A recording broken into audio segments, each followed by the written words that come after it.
Baik, bismillahirrahmanirrahim. Assalamualaikum warahmatullahi wabarakatuh. Alhamdulillahirabbil alamin. Wassalatu wassalamu ala asyrafil anbiya'i wal mursalin wa ala alihi wa ashabihi ajmain amma ba'du. Teman-teman, mahasiswa dan mahasiswi sekalian, dimanapun Anda berada saat ini, saya selalu berdoa semoga Allah memanjangkan umur kita dalam kebaikan dan dalam ketaatan. Semoga usia kita diberkahi Allah, pertambahannya hari ke hari, pekan ke pekan, bulan ke bulan, dan tahun ke tahun, disertai dengan bertambahnya ilmu, amal soleh, dan bertambah dekat kita kepada Allah Subhanahu wa Ta'ala. Insya Allah pada kesempatan ini saya bermaksud untuk mengejar ketertinggalan pertemuan kita yang seharusnya kita melakukan pertemuan secara online, ya secara langsung untuk mata kuliah statistik pendidikan untuk pertemuan yang kedua.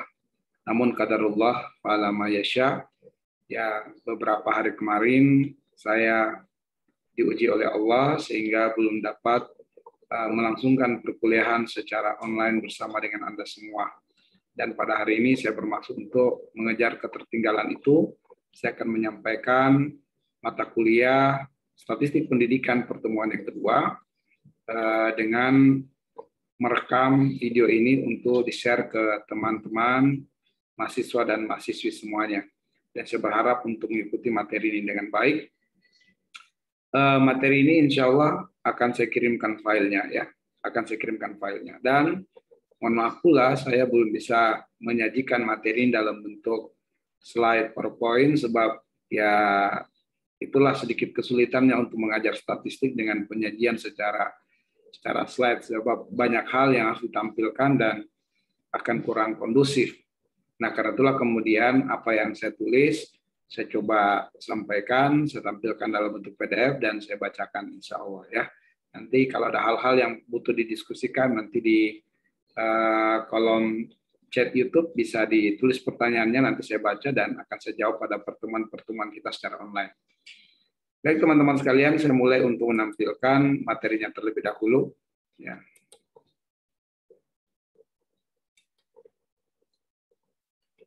Nah,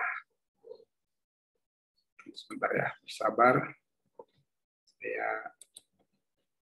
carikan materinya. Oke, ya. Mudah-mudahan semuanya bisa melihat dengan jelas. Materinya adalah jenis data statistik dan data statistik kependidikan. Ya. Pertemuan yang kedua. Nah, kita mulai dari terlebih dahulu mendefinisikan data. Apa sih yang dimaksud dengan data? Walaupun pertemuan awal telah beberapa kali saya sebutkan, ya. Mohon maaf ini pertemuan ketiga, ya. Mohon maaf ini pertemuan ketiga. Hanya saja memang untuk penyajian materinya adalah yang kedua, ya. Tetapi untuk perkuliahan kita sudah pertemuan ketiga. Hanya saja dari sisi materi ini adalah materi yang kedua dari pembelajaran statistik pendidikan. Baik teman-teman sekalian. Data adalah kumpulan dari datum, ya. Data adalah kumpulan dari datum. Jadi datum itu data tunggal, ya. Datum itu data tunggal. Nah, jadi data itu kalau kita berbicara data berarti kumpulan data, ya, kumpulan dari datum. Yaitu kumpulan dari fakta yang dapat berupa angka, simbol ataupun tulisan yang diperoleh melalui pengamatan suatu objek. Dalam kamus populer ilmiah, data diartikan sebagai kenyataan, fakta, keterangan, atau bahan keterangan dasar yang digunakan untuk menyusun hipotesa. Data yang baik harus dapat dipercaya kebenarannya, akurat, tepat, dan mencakup ruang lingkup yang luas. Data memiliki beragam fungsi atau manfaat. Beberapa di antara manfaat data adalah satu, sebagai dasar membuat keputusan, ya, di mana data dapat digunakan untuk membuat keputusan terbaik terhadap suatu permasalahan yang ada. Dengan data, keputusan akan lebih mudah dibuat dan lebih dapat dipertanggungjawabkan. Data sebagai dasar perencanaan. Ya. Dalam membuat suatu perencanaan, itu diperlukan adanya suatu parameter yang akurat. Nah, data itu fungsinya adalah sebagai parameter dan acuan dalam membuat suatu perencanaan. Dengan adanya data juga mampu untuk memperkirakan keadaan di masa yang akan datang, sehingga suatu perencanaan akan lebih terarah dan tingkat keberhasilan semakin tinggi. Misalnya memperkirakan cuaca, apakah besok hujan, berawan atau tidak, ya itu ada data. Keempat, sebagai acuan implementasi suatu kegiatan. Dengan adanya data dapat dijadikan acuan atau tolak ukur untuk melakukan suatu kegiatan.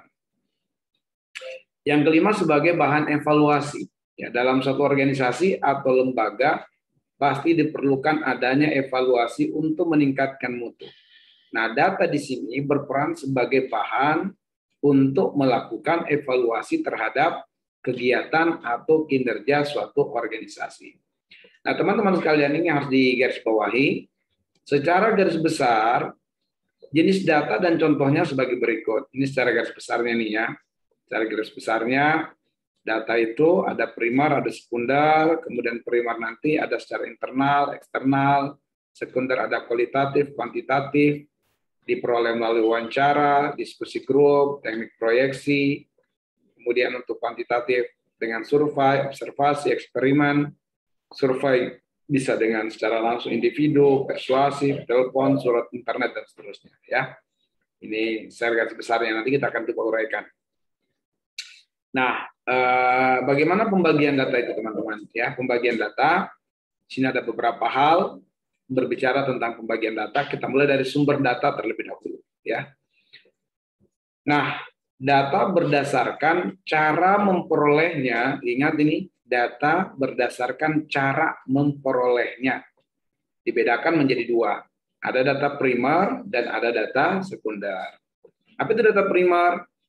Data primer adalah data yang didapat dan dikumpulkan langsung dari objek yang diteliti oleh orang atau organisasi yang melakukan penelitian.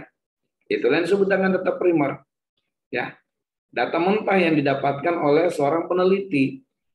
Betul-betul dia melakukan riset, dia melakukan pengamatan, melakukan observasi, dapatlah dia sebuah data.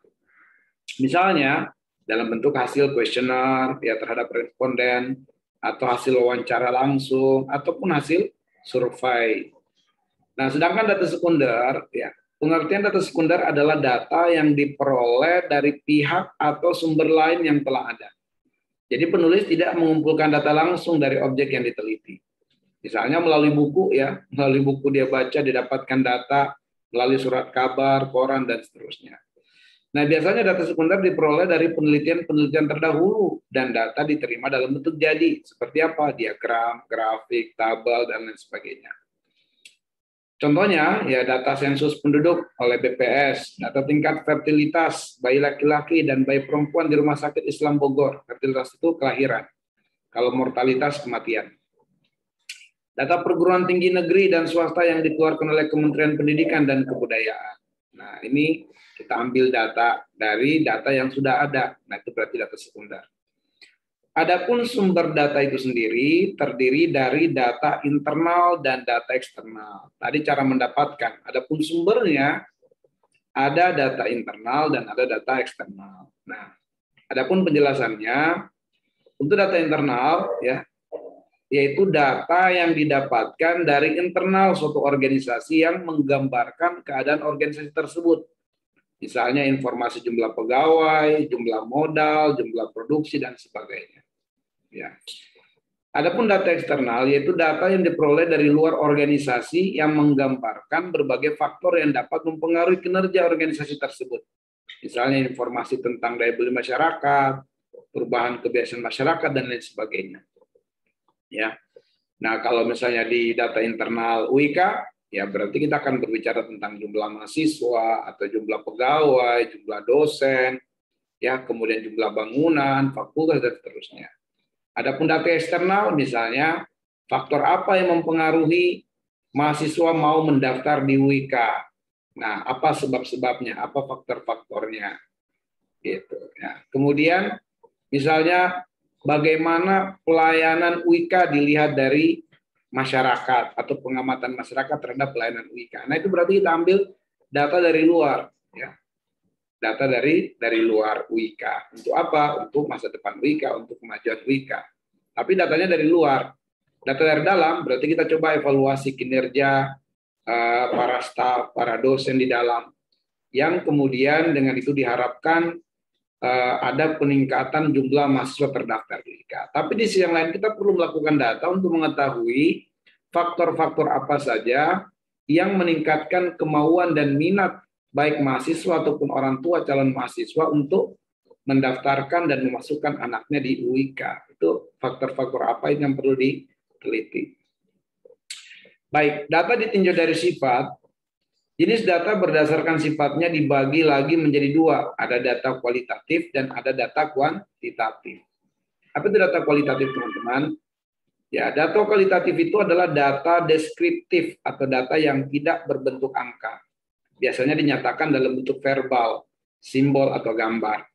Nah, data kualitatif dapat diperoleh melalui wawancara, kuesioner, observasi, studi literatur, dan lain sebagainya. Data kualitatif biasanya bersifat subjektif, ya, subjektif, sehingga setiap orang yang membacanya akan menimbulkan penafsiran yang berbeda. Itulah data kualitatif. Contohnya, kuesioner tentang tingkat kepuasan mahasiswa belajar secara online dan offline di Universitas Ibnu Khaldun, ya. Nah, kita lakukan kuesioner untuk mengetahui bagaimana tingkat kepuasan mahasiswa belajar secara online. Mungkin ada yang merasa puas, ada yang tidak puas, dan seterusnya. Itu nanti data, ya, itu disebut dengan data kualitatif. Kemudian kualitas pelayanan tata usaha Fakultas Agama Islam UIK dan lain-lain. Nah, berarti mahasiswa ini yang dilakukan riset. Gimana pelayanannya tata TU, ya, gimana pelayanannya TU terhadap mahasiswa. Nah, mahasiswa nanti akan memberikan puas, tidak puas, dan seterusnya. Nah, jadi data kualitatif adalah data yang tidak dapat diukur dalam skala numerik. Nggak bisa diukur secara angka-angka gitu. Namun karena dalam statistik, semua data harus ditampilkan dalam bentuk angka, maka data kualitatif umumnya dikuantifikasi. Ya, ini proses untuk merubah data kualitatif menjadi data kuantitatif. Itu disebut dengan proses kuantifikasi. Nah, kuantifikasi dapat dilakukan dengan mengklasifikasikan data dalam bentuk kategori. Data kualitatif dapat dibedakan menjadi, ya, data kualitatif dapat dibedakan menjadi ada data nominal, ya, ada data ordinal, ya. Kemudian kita lihat terlebih dahulu apa yang dimaksud dengan data nominal, ya. Nah, data nominal itu data yang dinyatakan dalam bentuk kategori. Sebagai contoh, industri di Indonesia oleh Biro Pusat Statistik digolongkan menjadi, ya, industri di Indonesia oleh Biro Pusat Statistik atau BPS digolongkan menjadi ada industri rumah tangga dengan jumlah tenaga kerjanya 1-4 orang, diberi kategori 1 misalnya. Industri kecil dengan jumlah tenaga 5-19 orang, diberi kategori 2. Industri menengah dengan jumlah tenaga kerja 20-100 orang, diberi kategori 3. Industri besar dengan jumlah tenaga kerja lebih dari 100 orang, diberi kategori 4. Nah, angka yang menyatakan kategori ini menunjukkan bahwa posisi data sama derajatnya. Dalam contoh di atas, angka 4 tidak berarti industri besar nilainya lebih tinggi dibandingkan industri kecil yang angkanya 1, sebab angka-angka tadi cuma pelabelan saja, penamaan saja, pengkategorian saja. Nah, angka ini sekali lagi sekedar menunjukkan kode kategori yang berbeda gitu, ya. Itu data nominal. Sekarang data ordinal. Nanti insya Allah akan ada lebih konkretnya lagi sebentar. Nah, data ordinal yaitu data yang dinyatakan dalam bentuk kategori. Namun posisi data tidak sama derajatnya karena dinyatakan dalam skala peringkat. Kalau tadi nominal tidak pakai skala peringkat, cuma sekedar pembedaan dan pelabelan. Tapi kalau ordinal itu ya ada tingkatannya, ada skala peringkatnya. Sebagai contoh dalam skala Likert. Nah, skala Likert itu adalah skala yang digunakan untuk mengukur persepsi, sikap atau pendapat seseorang atau kelompok mengenai sebuah peristiwa atau fenomena sosial. berdasarkan definisi operasional yang telah ditetapkan oleh peneliti. Dalam penggunaannya terdapat dua bentuk pertanyaan, yaitu bentuk pertanyaan positif untuk mengukur skala positif dan bentuk pertanyaan negatif untuk mengukur skala negatif. Pertanyaan positif misalnya diberi skor 5, 4, 3, 2, dan 1. Sedangkan bentuk pertanyaan negatif diberi skor 1, 2, 3, 4, dan 5. Atau -2, -1, 0, 1, dan 2. Nah, bentuk jawaban skala Likert ini antara lain sangat setuju, setuju, ragu-ragu, tidak setuju, dan tidak setuju. Ya, selain itu jawaban setiap item instrumen yang menggunakan skala Likert bisa juga mempunyai gradasi dari sangat positif sampai sangat negatif, yang dapat berupa kata-kata antara lain sangat penting, penting, ragu-ragu, tidak penting, sangat tidak penting. Nah, sekarang kita lihat. Ya, kita berpindah ke data kuantitatif. Tadi data kualitatif ya. Berdasarkan sifat ini ya. Data berdasarkan sifat, ada kualitatif dan kuantitatif. Nah, sekarang data kuantitatif. Data kuantitatif adalah data yang dinyatakan dalam bentuk angka yang diperoleh dari suatu penelitian, pengukuran, dan observasi. Data kuantitatif dapat diperoleh dengan melakukan survei untuk mendapatkan jawaban rigid. Apa itu jawaban rigid? Jawaban yang kaku. Ya, kaku artinya berupa angka. Ya.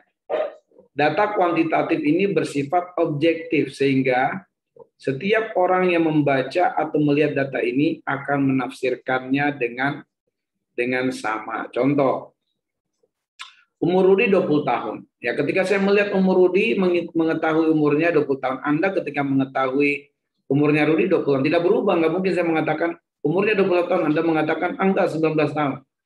Ya, berarti kita harus kembali kepada Rudi. Rudi umur berapa? 20 tahun, semua kita paham.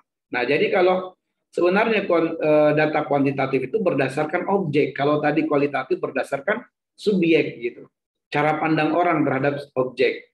Kalau objek ini ya memang cara pandang kita berdasarkan objek.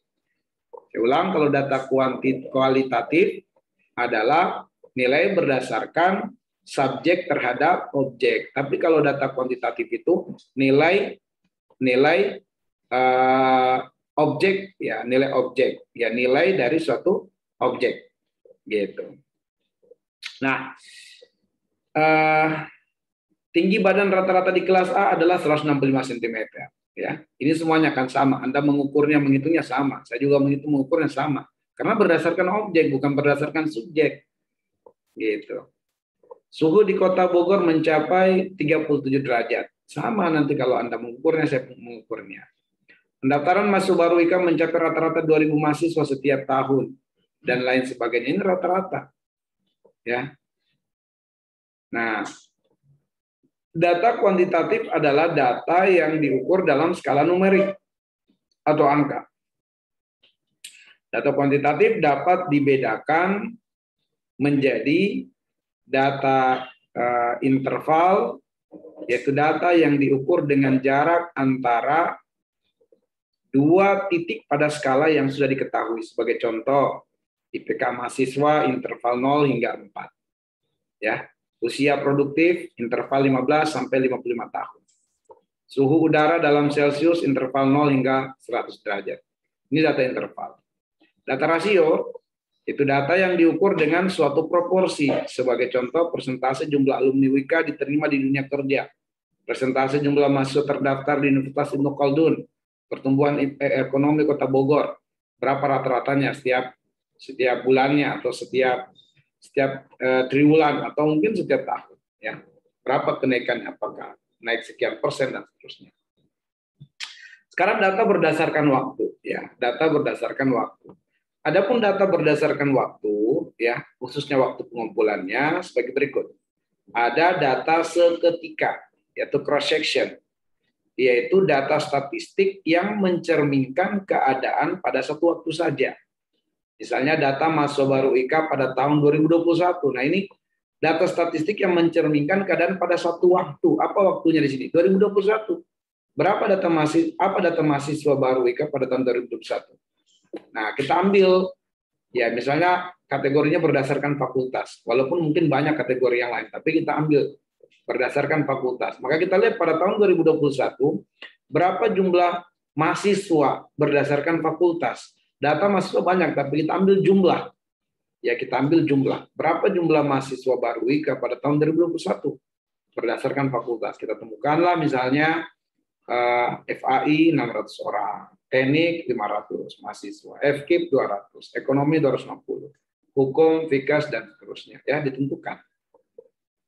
Kita tahu ya, kita bisa ketahui. Nah, ini yang disebut dengan data seketika atau cross section berdasarkan tahun 2021. Ya, ini bukan data sebenarnya teman-teman ya, ini data saya buat sendiri. Ya, nanti kalau mau data sebenarnya langsung ke ke tata usaha universitas untuk menanyakan, Pak boleh nggak minta data? Tapi biasanya kita pakai surat ya. Untuk apa kamu minta data? Ini tugas Pak, tugas penelitian. Oke, dikasih data tuh dari tahun berapa sampai tahun berapa dikasih. Nanti bisa kita lihat ya berapa jumlah mahasiswa berdasarkan fakultas. Nah kalau di MKU ya, di tempat yang saya sekarang mengelolanya, ada datanya karena kita akan membuat kelas yang mengambil mata kuliah studi Islam, bahasa Indonesia, pendidikan Pancasila. Nah itu jadi kita tahu berapa jumlah mahasiswa per fakultas. Kenapa? Karena kita akan buat rombongan belajar. Nah, berikutnya adalah data urutan waktu atau time series, ya, yaitu data statistik yang mencerminkan keadaan atau perkembangan mengenai suatu hal dari satu waktu ke waktu yang lain secara berurutan. Data urutan waktu juga sering disebut historical data, misalnya data mahasiswa baru UIK dari tahun 2000 sampai tahun 2020. Dan ini juga data yang saya buat saja gitu. Ini sekedar contoh teman-teman, bukan data sebenarnya. Data sebenarnya nanti kalau ada tugas Anda harus ambil data yang sebenarnya ya. Nah, kita bisa tahu bahwa dari misalnya tahun 2000 jumlah mahasiswa baru 800 orang, 2021. Nah, ini disebut dengan data urutan waktu. Ya, jumlah mahasiswa berdasarkan tahun dari tahun 2000 sampai tahun 2019 ya, bukan 2020. Jadi yang kita hitung di sini adalah 20 tahun. UIK dari tahun 2000 sampai 2019 itu berapa jumlah mahasiswa yang telah terdaftar. Kemudian teman-teman sekalian, data statistik. Ya. Data statistik adalah bagian tunggal dari informasi faktual yang direkam dan digunakan untuk tujuan analisis. Hal ini menggambarkan bahwa data menjadi informasi mentah dari mana statistik dibuat. Nah, statistik adalah hasil analisis data, interpretasi, dan penyajiannya. Nah, data statistik disajikan selalu dalam bentuk angka atau bilangan berupa data kuantitatif. Ini sudah saya jelaskan pada pertemuan sebelumnya ya, bahwa kalau kita berbicara data statistik itu selalu dalam bentuk angka, Ya, bilangan data kuantitatif bukan kualitatif. Nah, kalau kita temukan dalam survei kita datanya kualitatif, ya kita harus lakukan proses kuantifikasi supaya dia menjadi data kuantitatif. Untuk lebih jelasnya, ya pelajari uraian berikut.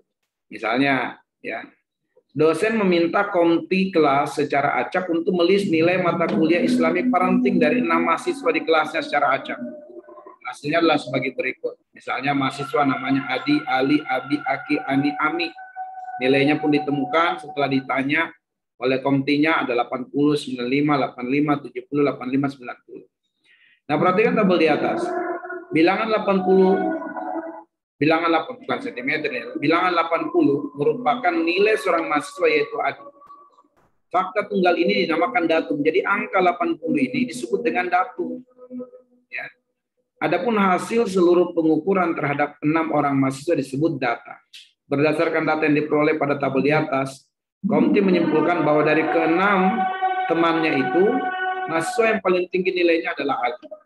Mahasiswa yang nilainya paling kecil adalah Aki. Dan nilai Abi dan Ani sama. Rata-rata nilai mereka adalah 84,16. Nah, ketika komti menarik kesimpulan di atas, sebenarnya dia telah melakukan statistika. Ya. Baik. Teman-teman sekalian, data statistik pendidikan adalah data statistik yang berupa angka atau bilangan yang datanya berkaitan dengan pendidikan, khususnya proses belajar mengajar. Jadi statistik pendidikan merupakan pembelajaran statistik dalam kegiatan pendidikan, baik di sekolah menengah maupun di universitas. yang mencakup teori-teori, prinsip, metode, dan berbagai hal lain terkait dengan ilmu statistik.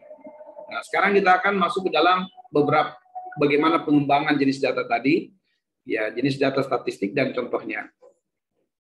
Nah, jadi konsep dasar tadi tentang data harus dikenali berdasarkan sumbernya, ya, sifatnya, waktunya. Nah, teman-teman sekalian, jenis data adalah konsep statistik yang penting, yang perlu dipahami untuk menerapkan pengukuran statistik dengan benar pada data. Sehingga kesimpulan yang dibuat untuk asumsi tertentu ya, tentang data tersebut juga benar. Adapun secara garis besar,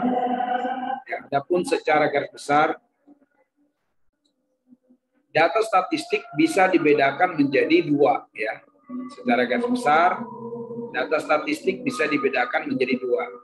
Nah, yaitu data kategoris, ya, dan juga data ordinal. Ini data statistik. Nah, apa itu data kategoris? Data kategoris itu merepresentasikan karakteristik.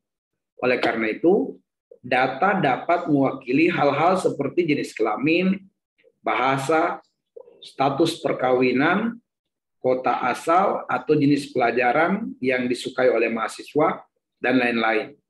Nah, data kategoris juga dapat menggunakan nilai numerik, contohnya 0 untuk wanita dan 1 untuk pria. Tetapi angka tersebut tidak memiliki arti matematis. Nama lain untuk data kategorikal adalah data kualitatif atau data ya atau tidak. Data kategoris bisa dibedakan menjadi dua, yaitu ada data nominal dan data ordinal. Tadi sebenarnya sudah, cuma ini untuk penguatan lagi dan dengan penambahan contoh. Ya, makanya tadi di awal-awal harus difahami itu tentang data. Nah, karena sekarang kita berbicara tentang data statistik, teman-teman. Ya. Nah, data nominal mewakili unit diskrit dan digunakan untuk melabeli variabel yang tidak memiliki nilai kuantitatif. Anggap saja sebagai label. Perhatikan data nominal yang ada urutannya. Jika kita mengubah urutan, nilainya tidak akan berubah. Misalnya pada contoh di bawah ini. Apa jenis kelamin Anda? Kita beri label 1 untuk laki-laki, 2 untuk perempuan. Ya, nanti ya ketika dalam sebuah tabel si fulan jenis kelaminnya tulis 1, berarti laki-laki. Perempuan jenis kelaminnya tulis angka 2, berarti perempuan. Apa warna rambut Anda? Hitam, coklat, pirang. Ini cuma pelabelan nih, hitam, coklat, dan seterusnya. Ya, abu-abu, dan lain-lain. Catatan, subjenis skala nominal dengan hanya 2 kategori, misalnya pria atau wanita, disebut dikotomis. Perlu kita ketahui jika ada subjenis data nominal lainnya, yaitu nominal dengan urutan seperti dingin, hangat, panas, sangat panas. Dan nominal tanpa urutan, seperti pria dan wanita. Baik, itu data kategoris. Data nominal. Sekarang kita lihat data ordinal. Ya, data ordinal.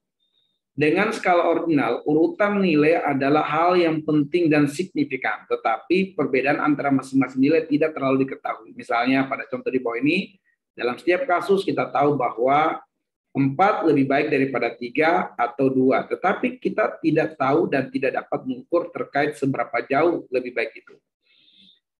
Baik teman-teman sekalian, kita pending sesaat ya, karena waktu sholat, ya, saya sholat dulu sebentar, saya akan lanjutkan lagi ya. Saya pause dulu.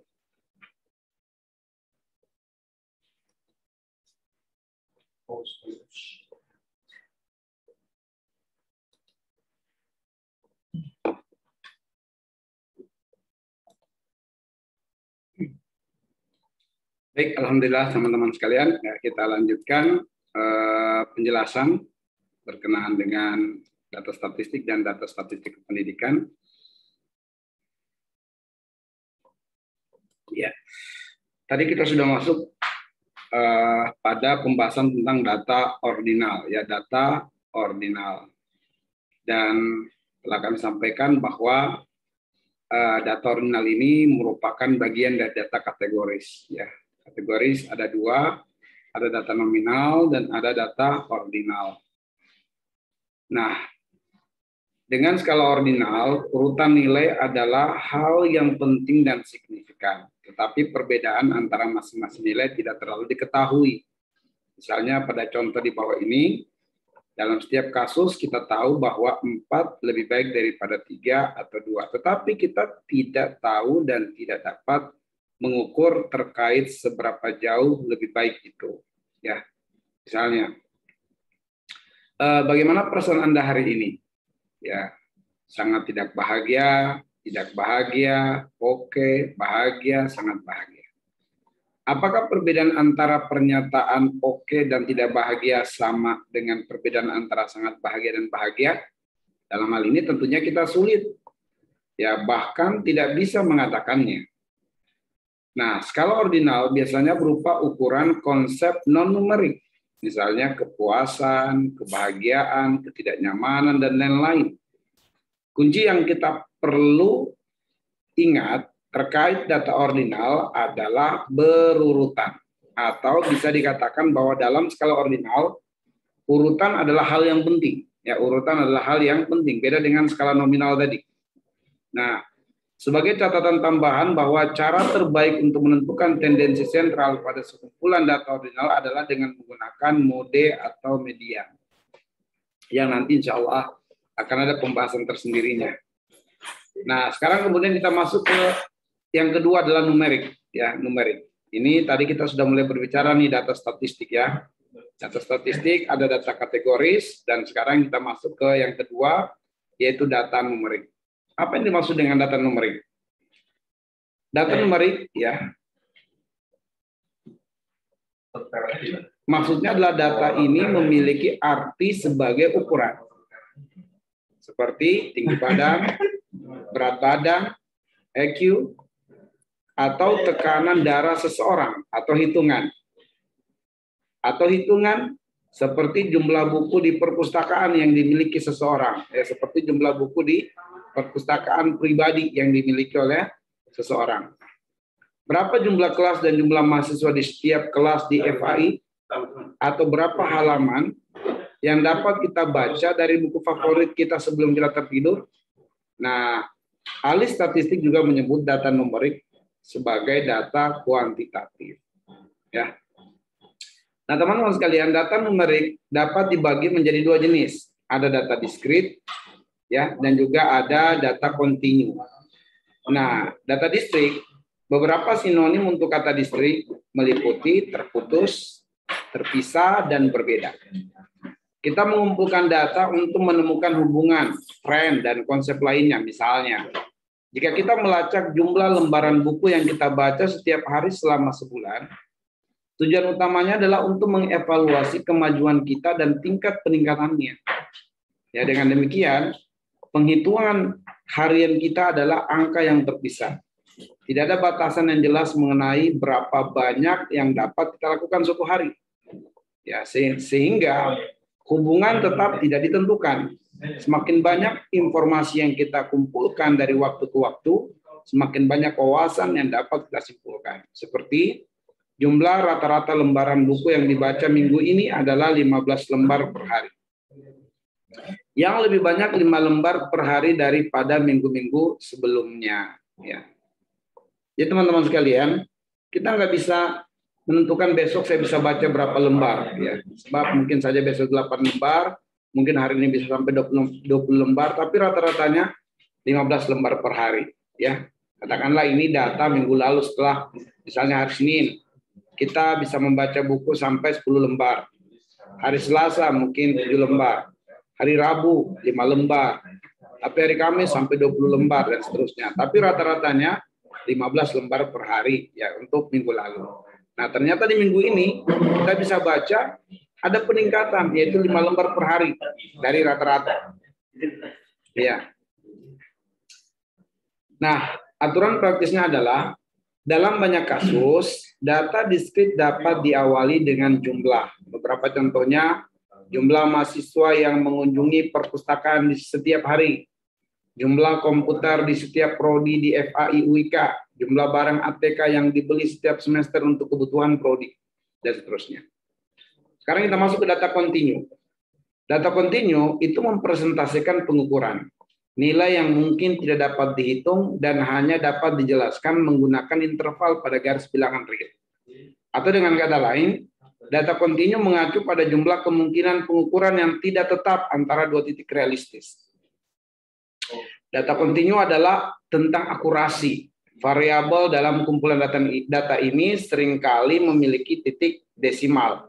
Dengan angka di sebelah kanan direntangkan sejauh mungkin. Tingkat detail ini sangat penting, misalnya bagi seorang ilmuwan, dokter, dan produsen yang melakukan penelitian, itu angka-angka desimal itu sangat penting, berapa angka di belakang.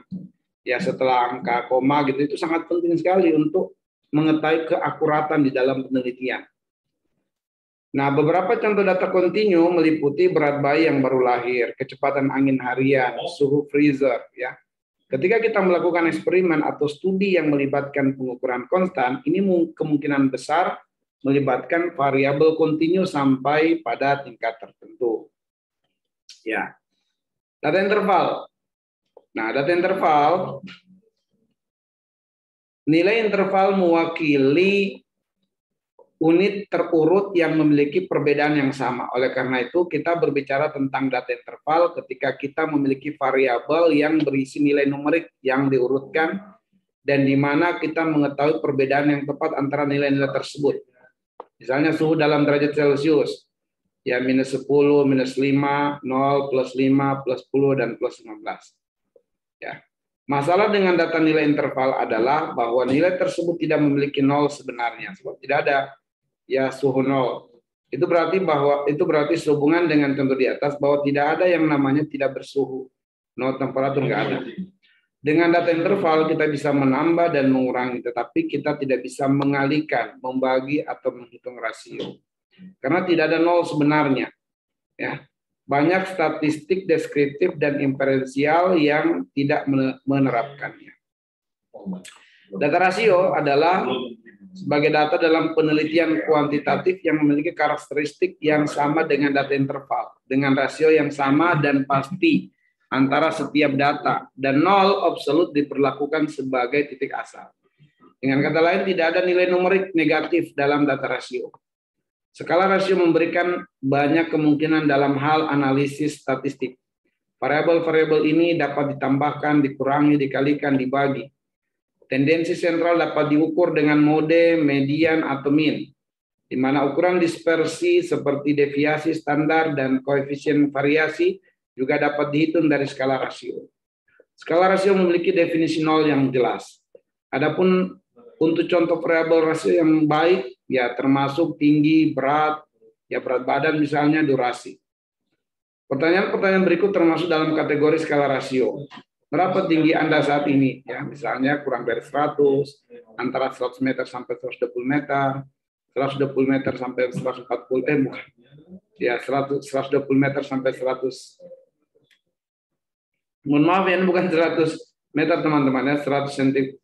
Iya, 100 meter benar ya. 100 cm, mohon maaf ya. Ini misalnya tingginya 158 ya, 158 cm. Ini 100 cm sampai dengan 120 cm. Tingginya antara 120 cm dengan 140 cm. Ini bukan meter ya teman-teman, salah ketik saya. 140 cm sampai dengan 160 cm. Dan kemudian tingginya di atas dari 160 cm ya. Nah, berapa berat badan Anda dalam kilogram? Ya, kurang dari 50 kg, antara 51 sampai 70, antara 71 sampai 90, antara 91 sampai 110, lebih dari 110 kg dan seterusnya. Nah, ukuran rasio atau data rasio ya, ini ukuran yang memberikan keterangan tentang nilai absolut dari objek yang diukur.